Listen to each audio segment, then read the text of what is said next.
72세 강말순이 남편 사망 후 15년 혼자 살다가 3개월 전 경로당 노래교실에서 75세 박노인과 70세 김성두를 동시에 만나 박노인은 조용히 보리차를 놓고 가고 김성두는 활발하게 유머를 던지며 노래교실 발표회에서 박노인이 장미를 주고 김성두가 손을 잡으며 고백한 후 박노인도 같은 마음이라고 말하면서 두 남자의 경쟁이 심화되어 집까지 바래다 주고 고구마죽을 끓이고 자리를 맡아주다가 경로당에서 주먹 다툼까지 벌어져 경찰이 왔지만 다음 날 둘을 불러 새로운 사랑을 시작할 마음이 없다고 말하자 두 남자가 화해하고 절친이 되어 낚시 모임을 다니며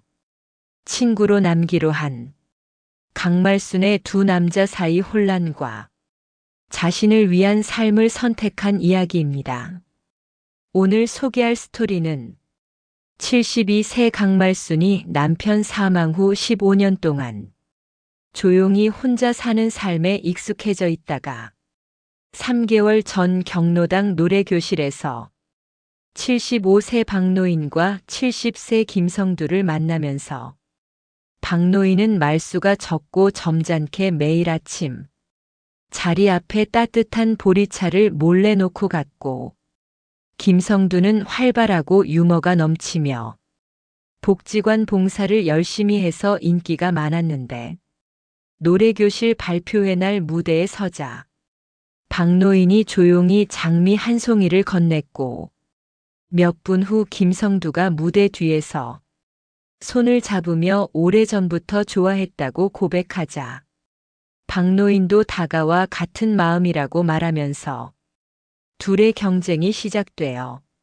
매일 집까지 바래다 주겠다고 먼저 나서고 고구마죽을 끓여오고 자리를 미리 맡아주며 경쟁이 심화되다가 어느 날 경로당에서 두 사람이 크게 싸우며 주먹까지 휘두르는 바람에 경찰이 왔지만 다음 날 둘을 불러앉혀 새로운 사랑을 시작할 마음이 없고 자신을 위해 살고 싶다고 말하자 두 남자가 화해하고 지금은 절친이 되어 함께 낚시 모임을 다니며 친구로 남기로 한 강말순의 두 남자 사이 혼란과 자신의 삶을 선택한 이야기입니다.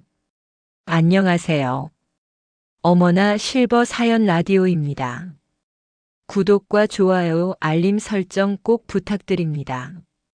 작은 도움이 저에게는 큰 힘이 됩니다. 이야기를 시작하겠습니다. 안녕하세요. 저는 강말순이에요. 올해 72살이고요. 서울 강북구에서 혼자 살고 있어요. 15년 동안 그렇게 살아왔죠. 15년 전에 남편이 세상을 떠났거든요. 남편 이름은 김영수였고 70살이었는데 결혼한 지 45년이 되던 해였어요. 저는 27에 결혼했고 남편은 25이었으니까 정말 오래 함께 산 셈이죠. 행복한 부부였다고 생각해요. 아이는 셋인데요. 아들 둘에 딸 하나예요. 큰아들 민수는 올해 45살이고 둘째 아들 민호는 43살이며 막내딸 민정이는 40살이에요. 셋 다 결혼해서 잘 살고 있고 손주들도 많이 있어요. 큰아들한테 셋이 있고 둘째한테 둘이 있으며 막내딸한테도 하나 있으니까 모두 합치면 6명이나 되죠. 저는 평생 주부로 살았어요. 아이들 키우고 남편 뒷바라지하면서 집안일만 했죠. 남편은 건설회사에서 일했는데 40년 동안 성실하게 다녔고 17년 전에 정년 퇴임했어요. 그 후 2년 동안은 함께 여행도 다니고 취미 생활도 하면서 정말 행복하게 지냈는데 갑자기 세상을 떠나버렸어요. 심근경색이었죠. 아침에 일어나서 아침밥을 먹다가 갑자기 쓰러졌고 병원으로 급히 갔지만 결국 살리지 못했어요. 그날 이후로 제 인생이 완전히 바뀌었죠. 처음 1년은 정말 견디기 힘들었어요. 45년을 함께 산 사람이 갑자기 없어지니까 매일 아침 일어날 때마다 옆자리가 비어 있는 게 너무나 낯설고 슬펐거든요. 밥을 해도 혼자 먹어야 하고 텔레비전을 봐도 혼자 봐야 하며 저녁에 차를 마시던 시간도 혼자였으니까 정말 외롭고 힘들었어요. 하지만 시간이 지나면서 조금씩 익숙해지더라고요. 혼자 사는 것에 말이죠. 아이들이 걱정해서 자주 찾아왔지만 저는 짐이 되고 싶지 않아서 늘 괜찮다고 웃으며 말했어요. 매일 똑같은 일상이 반복됐죠. 아침에 일어나서 간단히 밥을 먹고 텔레비전을 보다가 낮잠을 자고 저녁을 먹은 후 또 텔레비전을 보다가 잠자리에 드는 게 전부였어요. 가끔 경로당에 나가기는 했지만 사람들과 깊이 어울리지는 않았죠. 그냥 조용히 구석에 앉아서 다른 사람들이 노는 걸 보기만 했어요. 그렇게 15년을 살았는데 제 인생에 변화가 생길 거라고는 정말 꿈에도 생각하지 못했어요. 3개월 전이었어요. 막내딸 민정이가 전화를 했는데 엄마 경로당에서 노래교실 한대요. 한번 가보세요 라고 말하더라고요. 노래교실이라 별로 관심이 없었지만 딸이 계속 권유해서 한번 가보기로 했죠. 다음 주 수요일 오후 2시에 노래교실이 있다고 해서 그날 경로당으로 갔어요. 생각보다 사람이 많았는데 대부분 60대에서 70대로 보였고 다들 즐거운 표정으로 모여 있었어요. 선생님이 젊은 여자분이셨는데 피아노를 치면서 노래를 가르쳐 주셨죠. 처음엔 어색했지만 따라 부르다 보니까 조금씩 즐거워지더라고요. 1시간쯤 노래를 부르고 나서 쉬는 시간이 됐는데 자리에 앉아서 물을 마시고 있었어요. 그때였죠. 한 남자 어르신이 다가와서 제 자리 앞 테이블에 보리차 한 잔을 조용히 놓고 가시는 거예요. 어머지? 라고 생각하며 주위를 둘러봤는데 이미 그분은 자기 자리로 돌아가신 후였어요. 키가 170cm 정도 되고 백발의 안경을 쓰신 70대 중반으로 보이는 점잖아 보이는 분이셨죠. 옆에 앉은 할머니한테 물어봤어요. 저기 저분이 누구세요? 라고 물었더니 아, 박노인 씨요? 말수가 적으시고 혼자 사시는데 참 점잖으신 분이에요 라고 알려주시더라고요. 그렇구나 생각하며 보리차를 마셨는데 정말 따뜻하고 맛있었어요. 노래교실이 끝나고 집으로 돌아왔는데 기분이 좋았어요. 오랜만에 노래도 불렀고 사람들도 만났으니까요. 다음 주 수요일에도 또 갔는데 역시 박노인 씨가 제 자리 앞에 보리차를 놓고 가시더라고요. 말은 한마디도 안 하시고 그냥 조용히 놓고 가시는 거예요. 고맙다는 인사도 못했는데 이미 가버리셨으니까 좀 아쉬웠죠. 그렇게 몇 주가 지나갔어요. 한 달쯤 됐을 때였나요? 노래교실이 끝나고 밖으로 나오는데 한 남자 어르신이 활기차게 다가오셨어요. 말순 씨 맞죠? 저는 김성두라고 합니다. 라고 크고 밝은 목소리로 인사하시더라고요. 아, 네, 안녕하세요. 라고 대답했더니 저도 노래교실 다녀요. 앞으로 자주 봬요. 라고 말씀하시면서 유머 섞인 농담을 몇 개 던지셨죠. 70살 정도로 보였는데 키는 165cm쯤 되고 파마 머리에 밝은 색깔 옷을 입으셔서 되게 활발해 보이는 분이었어요. 옆 할머니가 나중에 알려주셨는데 김성두 씨는 복지관에서 봉사도 하시고 경로당에서도 인기가 많으신 분이래요. 그 후로 노래교실에 갈 때마다 박노인 씨는 조용히 보리차를 놓고 가시고 김성두 씨는 활발하게 말을 걸어오셨어요. 어느 날은 김성두 씨가 말순 씨 오늘 날씨 참 좋죠? 우리 같이 산책이라도 할까요? 라고 제안하셔서 함께 근처 공원을 걸었는데 계속 재미있는 얘기를 해주셔서 시간 가는 줄 몰랐어요. 또 어느 날은 박노인 씨가 제자리 옆에 앉으시더니 조용히 말순 씨 노래 잘 부르시네요 라고 칭찬해 주시는 거예요. 고맙다고 대답했더니 앞으로도 자주 들으면 좋겠습니다 라고 말씀하시면서 조용히 미소 지으셨죠.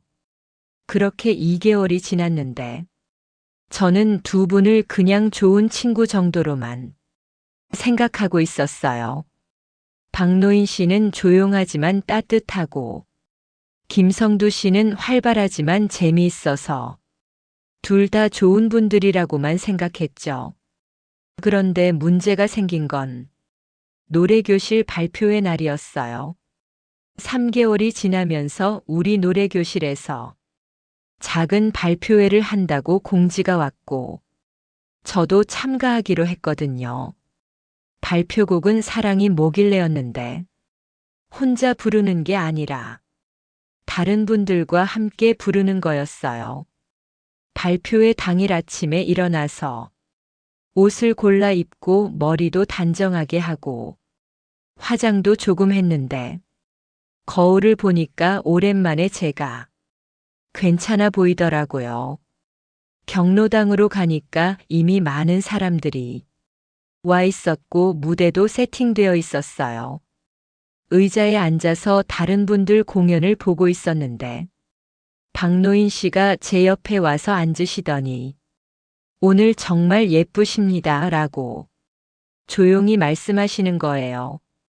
얼굴이 뜨거워지면서 감사합니다 라고 작게 대답했는데 심장이 두근거렸어요. 김성두 씨도 저를 보더니 말순 씨 오늘 특별히 아름다우시네요. 무대 위에서 빛날 거예요 라고 큰 목소리로 칭찬해 주셨죠. 드디어 제 순서가 됐고 무대 위에 섰는데 떨렸어요.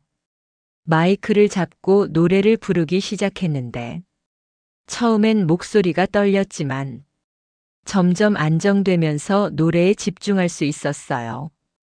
노래를 부르는 중간쯤 됐을 때 갑자기 박노인 씨가 자리에서 일어나서 천천히 무대 쪽으로 걸어오시는 게 보였어요. 무슨 일이지? 라고 생각하며 노래를 계속 부르는데 박노인 씨가 무대 앞까지 오시더니 주머니에서 장미 한 송이를 꺼내서 조용히 제게 건네시는 거예요. 순간 숨이 멎는 것 같았고 노래를 부르다가 잠깐 멈칫했지만 어쩔 수 없이 받을 수밖에 없었어요. 사람들이 박수를 치면서 와하고 환호성을 지르는 게 들렸고 얼굴이 빨개지는 게 느껴졌죠. 어떻게든 노래를 마치고 무대에서 내려왔는데 손에는 장미가 들려 있었고 가슴은 마구 두근거렸어요. 무대 뒤쪽으로 가서 물을 마시려고 하는데 갑자기 누군가 제 손을 덥석 잡는 거예요. 깜짝 놀라서 돌아보니까 김성두 씨가 서 있었고 평소와 다르게 진지한 표정이었어요. 말순 씨, 저 사실 말이에요. 오래전부터 좋아하고 있었습니다. 라고 떨리는 목소리로 고백하시는 거예요. 너무 당황스러워서 뭐라고 대답해야 할지 몰랐고 입만 벙긋거리고 있었는데 멀리서 이 모습을 본 박노인 씨가 천천히 걸어오셨어요. 박노인 씨가 제 앞에 서시더니 말순 씨 저도 같은 마음입니다 라고 조용하지만 단호하게 말씀하셨어요. 두 남자분이 저를 사이에 두고 서로를 바라보는 눈빛이 심상치 않았고 공기가 무거워지는 게 느껴졌어요. 저는 어떻게 해야 할지 몰라서 일단 화장실에 간다고 말하고 그 자리를 벗어났는데 다리가 후들거렸어요. 화장실에 들어가서 세면대에 기댄 채 한참을 서 있었는데 머릿속이 복잡했죠. 무슨 일이지? 두 분이 저를? 이럴 줄 몰랐는데 한참을 진정하고 나서 밖으로 나왔는데 발표회는 이미 끝나가고 있었고 사람들이 삼삼오오 모여서 얘기하고 있었어요. 집으로 가려고 경로당을 나서는데 박노인 씨가 기다리고 계셨어요. 말순 씨 집까지 바래다 드리겠습니다 라고 말씀하시면서 제 옆에 서셨는데 마침 그때 김성두 씨도 나타나셔서 제가 모셔다 드리겠습니다 라고 말씀하시는 거예요. 두 분이 서로를 보면서 미묘한 긴장감이 흐르는 게 느껴졌고 저는 어쩔 줄 몰라 했죠. 결국 혼자 가겠다고 말하고 서둘러 집으로 왔는데 손에는 아직 장미가 들려 있었고 그걸 보면서 한숨이 나왔어요. 그날 밤 잠을 이루지 못했어요. 두 분의 얼굴이 계속 떠올랐고 어떻게 해야 할지 고민만 했죠. 다음 날 아침 일어나서 아침을 먹는데 초인종이 울렸어요. 누구지? 라고 생각하며 문을 열었더니 박노인 씨가 서 계셨고 손에는 보온병을 들고 계셨어요. 말순 씨 아침 식사하셨어요? 제가 미역국을 끓여왔습니다 라고 말씀하시면서 보온병을 건네셨죠. 너무 놀라서 받기는 했지만 어떻게 대답해야 할지 몰라 그냥 고맙다고만 말했어요. 박노인 씨는 천천히 드세요 라고 말씀하시고 돌아가셨는데 보온병을 열어보니까 정말 정성스럽게 끓인 미역국이 들어있었어요. 먹어보니까 정말 맛있었고 뭔가 마음이 따뜻해지는 느낌이었죠. 그날 오후에는 김성두 씨한테서 전화가 왔어요. 말순 씨 저녁 식사하셨어요? 제가 맛있는 거 사드리고 싶은데 같이 드실래요? 라고 물으시더라고요. 망설였지만 거절하기도 어려워서 좋다고 대답했는데 어디서 만날까요? 라고 물으시길래 경로당 앞에서 보자고 했어요. 저녁 6시에 경로당 앞으로 갔는데 김성두 씨가 먼저 와 계셨고 차를 가져오셨다고 하면서 근처 한식당으로 데려가 주셨어요. 식당에 앉아서 메뉴를 보는데 김성두 씨가 말순 씨 좋아하는 거 시키세요 라고 말씀하시면서 정말 친절하게 대해주셨어요. 갈비찜을 시켜서 먹으면서 이런저런 얘기를 나눴는데 김성두 씨가 혼자 사신 지 5년 됐고 아내가 암으로 세상을 떠났다고 조용히 말씀하시더라고요. 그동안 정말 외로웠는데 말순 씨를 만나고 나서 다시 살아있는 기분이 든다고 진심으로 말씀하시는 게 느껴졌어요. 고맙긴 했지만 동시에 부담스러웠고 어떻게 대답해야 할지 몰라서 그냥 웃으면서 듣기만 했죠. 식사를 마치고 집까지 데려다 주셨는데 차에서 내리면서 오늘 정말 즐거웠습니다. 다음에도 또 만나요 라고 말씀하시는 걸 듣고 집으로 들어왔어요. 그날 밤에도 잠을 잘 못 잤어요.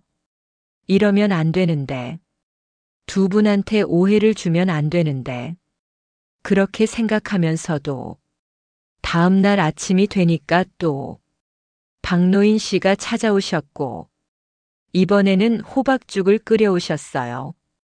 매일 이렇게 오시면 안 된다고 말씀드렸는데 괜찮습니다. 제가 좋아서 하는 일이에요. 라고 조용히 웃으시면서 가버리셨죠. 그날 오후에는 또 김성두 씨한테서 전화가 왔고 이번에는 영화를 보러 가자고 제안하셔서 함께 영화관에 갔어요. 로맨스 영화였는데 중간중간 김성두 씨가 저를 힐끔힐끔 보시는 게 느껴져서 집중이 안 됐고 영화가 끝나고 나서도 계속 신경이 쓰였어요. 이렇게 일주일이 지나갔는데 박노인 씨는 매일 아침 음식을 가져오시고 김성두 씨는 매일 전화해서 어디론가 데려가시려고 하셨어요. 두 분 다 정말 좋은 분이긴 한데 점점 부담스러워지기 시작했고 어떻게 해야 할지 정말 모르겠더라고요. 그러던 어느 날이었어요. 수요일 노래교실에 갔는데 제 자리 앞에 보리차가 2잔 놓여 있는 거예요. 한 잔은 박노인 씨가 놓으신 거고 한 잔은 김성두 씨가 놓으신 건데 두 분이 동시에 가져오신 거였죠. 옆 할머니들이 웃으면서 말순이 언니 인기 많아졌네요 라고 수군거리는 게 들렸고 얼굴이 빨개져서 고개를 숙였어요. 노래교실이 시작되고 노래를 부르는데 박노인 씨가 제 왼쪽에 앉으시고 김성두 씨가 제 오른쪽에 앉으셔서 양쪽에서 저를 신경 쓰시는 게 너무 부담스러웠어요. 쉬는 시간이 되니까 박노인 씨가 말순 씨 목마르시죠?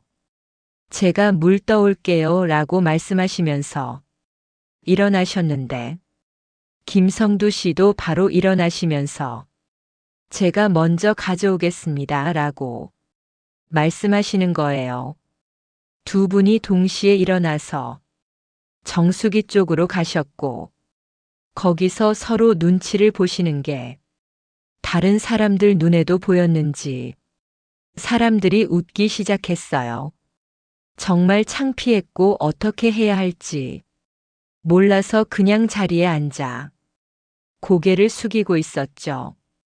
결국 두 분이 동시에 물을 가져오셔서 제 앞에 2잔의 물이 놓였고 저는 어색하게 웃으면서 감사합니다 라고만 말할 수밖에 없었어요.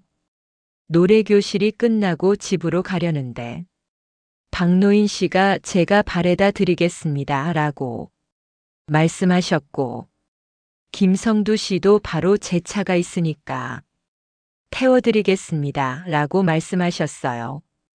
두 분이 서로를 보면서 팽팽한 긴장감이 흘렀고 저는 정말 난처했죠.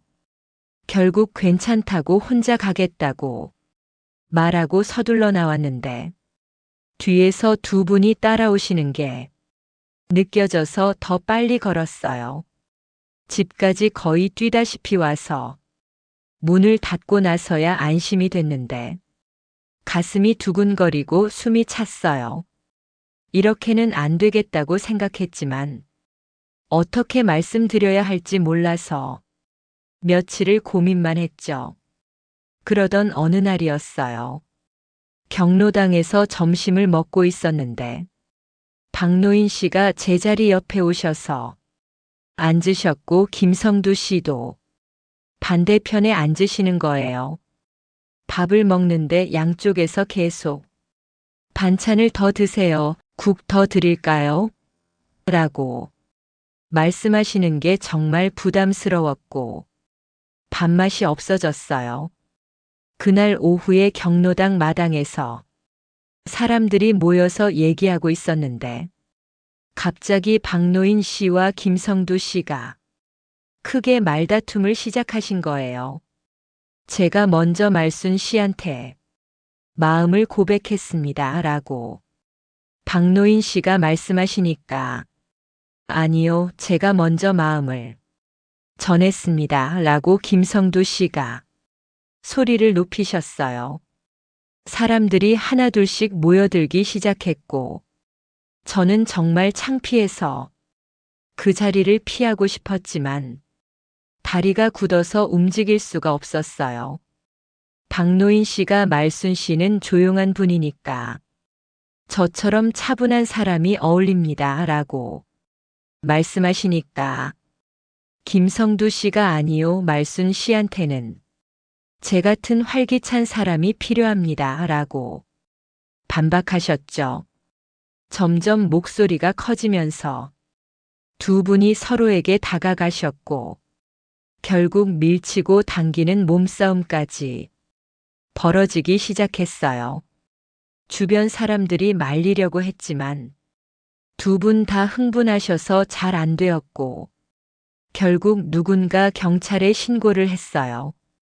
10분쯤 후에 경찰이 왔고 두 분을 떼어놓아서 진정시켰는데 저는 그 광경을 보면서 눈물이 날 것 같았어요.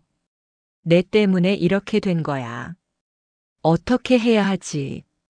경찰이 두 분한테 이야기를 듣고 주의를 주고 갔는데 주변 사람들이 저를 쳐다보는 게 느껴져서 정말 창피하고 힘들었어요. 집으로 돌아와서 침대에 누워 한참을 울었죠. 이렇게는 안 돼. 제대로 말씀드려야 해. 그날 밤 깊은 고민에 빠졌어요. 나는 지금까지 두 분의 감정만 받아주기만 한 건 아닐까? 정작 내 마음은 어떤가? 나는 정말 새로운 사랑을 원하는가? 밤새도록 생각하고 또 결론은 명확했어요. 저는 지금 새로운 사랑을 시작할 마음이 없다는 거였죠. 15년 동안 혼자 살면서 이제는 혼자 사는 게 편해졌고 남은 인생을 제 자신을 위해 살고 싶다는 생각이 들었어요. 두 분 다 좋은 분이긴 하지만 그렇다고 해서 사랑을 시작할 준비가 되어 있는 건 아니었거든요. 다음 날 아침 일어나서 박노인 씨한테 전화를 했어요. 여보세요, 박 선생님 라고 불렀더니 말순 씨 안녕하세요 라고 반갑게 대답하셨죠. 선생님 오늘 시간 있으세요? 만나서 얘기 좀 하고 싶은데요 라고 말했더니 언제든지 괜찮습니다 라고 대답하셨어요. 김성두 씨한테도 전화를 했고 역시 오늘 만나고 싶다고 말했더니 기꺼이 좋다고 하셨어요. 오후 3시에 경로당 앞 공원에서 만나기로 했고 두 분 다 오신다고 하셨죠. 오후 3시가 되어서 공원으로 갔는데 이미 두 분이 와 계셨고 서로 떨어져서 앉아 계셨어요. 다가가서 안녕하세요 라고 인사하고 벤치에 앉았는데 양쪽에 두 분이 앉으셔서 가운데 제가 앉게 됐죠. 한참을 침묵이 흘렀어요. 제가 먼저 입을 열었어요. 두 분, 오늘 이렇게 불러서 정말 죄송합니다 라고 말을 시작했는데 목소리가 떨렸어요. 두 분 다 저를 보고 계셨고 저는 계속 말을 이어갔죠. 두 분 모두 정말 좋은 분이시고 저한테 잘해주셔서 정말 감사해요 라고 말했더니 두 분 다 고개를 끄덕이셨어요. 하지만 제가 솔직하게 말씀드릴 게 있어요 라고 말하면서 잠깐 숨을 고르고 계속 말을 이었어요. 저는 지금 새로운 사랑을 시작할 마음이 없어요 라고 단호하게 말했더니 두 분의 표정이 굳어지는 게 보였어요. 15년 동안 혼자 살면서 이제는 혼자 사는 게 편해졌고요. 남은 삶을 제 자신을 위해 살고 싶어요 라고 계속 말했죠. 박노인 씨가 조용히 말씀하셨어요. 말순 씨, 제가 부담을 드렸군요. 정말 죄송합니다 라고 말씀하시면서 고개를 숙이셨어요. 김성두 씨도 말씀하셨어요. 저도 너무 앞서 나간 것 같습니다. 말순 씨 마음을 먼저 생각했어야 했는데 정말 미안합니다 라고 말씀하시면서 손으로 얼굴을 가리셨어요. 저도 눈물이 날 것 같았지만 참으면서 계속 말했어요. 두 분 정말 고마워요. 하지만 저는 친구로 지내고 싶어요. 그게 저한테는 더 편하고 좋을 것 같아요 라고 말하니까 두 분 다 고개를 끄덕이셨어요. 한참을 침묵이 흘렀고 저는 일어서서 먼저 가겠다고 말하고 돌아섰는데 뒤에서 박노인 씨가 불렀어요. 말순 씨라고 부르시길래 돌아봤더니 건강하게 오래오래 사세요 라고 말씀하시면서 웃으셨어요. 김성두 씨도 말씀하셨어요.